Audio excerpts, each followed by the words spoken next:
dab. Is it a good idea when you walk to your car in the parking lot to have it between your fingers? No. Sure. Oh. Right? You might be able to defend yourself with it, that kind of thing. But let's take violence out of it. What can I really do with these? If there's a problem and I have my keys in my pocket, what can I do? Press the panic You talking about button. panic button? Yeah. All right. Does anybody paying attention? Panic buttons, car alarm going off. Uh, We hear them all the time, right? Yeah. If I got my keys in my pocket, can I leave? Mhm. Yeah, you can. If I can avoid that fight altogether, is that even better? Yeah. Let's further remove ourselves from violence. Let's just say you're in your backyard and, I don't know, somebody's cutting the grass and something flies out and hits your kid. He's bleeding, falls out of a tree house, I don't know, something happens. What can I do right now? I can get him in the car and get him to the doctor, I can get him to the hospital. If I gotta spend 5 minutes, if you see my keys, where are my keys? I need my keys, we gotta leave. You see where this is an issue. So if something bad is coming and you can't find your keys, you can't find your cell phone, it's not on your body, that could end up being a problem for you. See where I'm going on that one? So it's one of those things, I'm not telling you keep all your stuff on you all the time. What I am saying is make it make sense for your life and your lifestyle. If you got a particular place you put your keys, but you're on the complete opposite end of your property, how long will it take you to get there, get to your vehicle, get out? All of these things matter. Just like we talked yesterday about balancing our access to our gun with the security of it. So big refrigerated gun size safe is great for all the guns you don't use for defense. The gun you use for self-defense probably should be on your body or somewhere where you have very, very rapid access to it. But safe from somebody, your friend or neighbor coming up and having an accident. Does that kind of make sense to everybody so far? Mhm. All right, my everyday carry looks a little bit more substantial than the average based on my life and lifestyle. So I'm not saying, oh, look at me, this is what I carry. But you notice that my lifestyle is different, right? So I might have a bigger gun than what we saw on the previous slide. My guns tend to have a light on them. I want to guarantee, even in the dark, that what I think is in your hands is in fact in your hands.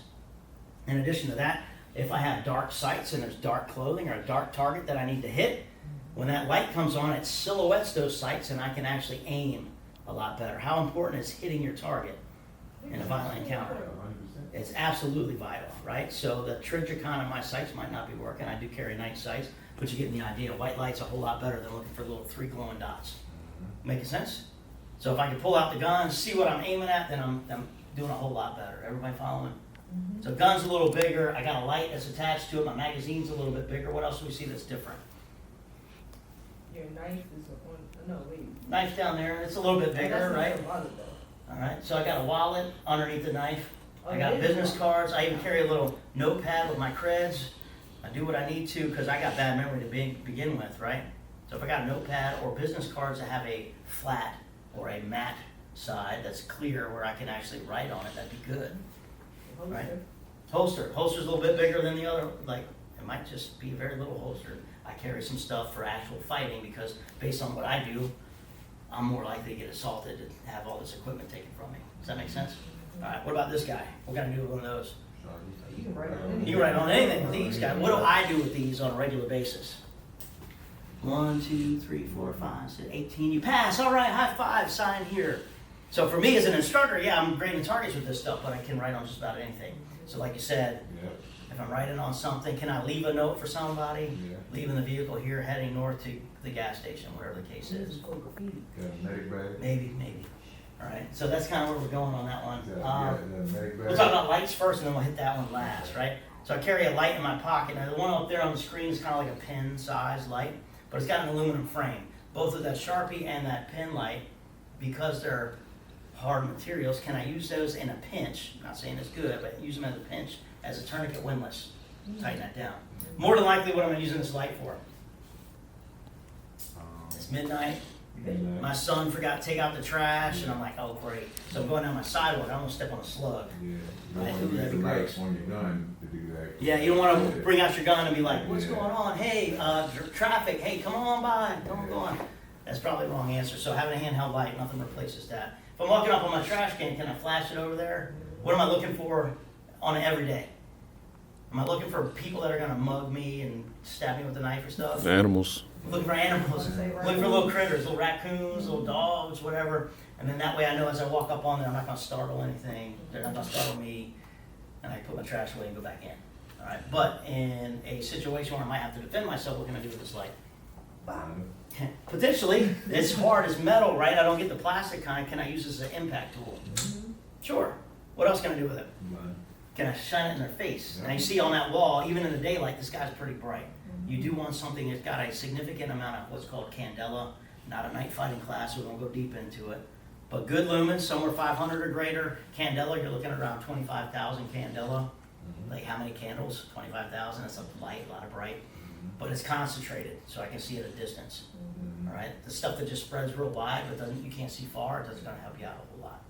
So if I can flash that light in somebody's eyes at dark, what's gonna be left there in their eyes? That little yellow dot.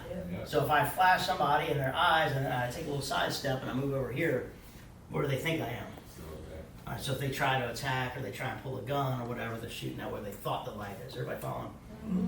All right, so all of these things are good things. Now, anything that I have that I carry on my body's got multiple uses. I don't want to waste time and waste weight and all that fun stuff. My pockets are usually pretty full. All right, now you mentioned that med kit over the top right-hand corner. Is that Now, what that is? that's what that is. With So my you're like, eyes- what is that, right? With my eyes, I have no idea what the hell I'm looking at. All right, so as we think about that, why do I want a med kit? Am I telling you got to carry a med kit on you? No, but No. I mean, like you said, if somebody, Yeah, my med kit. Everything you see on that picture is on my body. I don't see it. And that's the idea. Do you need to look like a crazy gun nut? Yeah. Right? Aside from this holster, if I'm just walking down the street, I might just look like a guy that does whatever. All right, so on my right ankle, I have a tourniquet. Wow, that really worked out well. I have a tourniquet on my right ankle. It's set up like this, so I can grab it, and it's already set up to do what I need to. On my left ankle, I got a kit a lot like this. It's got chest seals, wound packing material, pressure dressing, and some trauma shears, which also have a glass breaker on.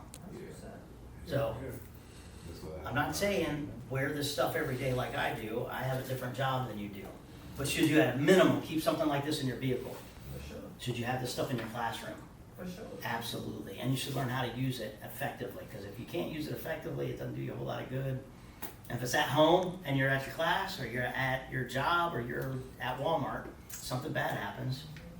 So I'm not saying be paranoid. Something bad is always going to happen and you better be prepared. I'm not one of those crazy people. But based on your life and lifestyle, would some of this stuff be beneficial to you to have in your vehicle or have accessible? Does that make sense to everybody? Absolutely. All right, good deal. One more concept for you and then we'll take a break. This is called Wait Your Turn. We're going to watch a little video and then we're going to see where we are after that. So it'll illustrate the point fairly well. Here we go.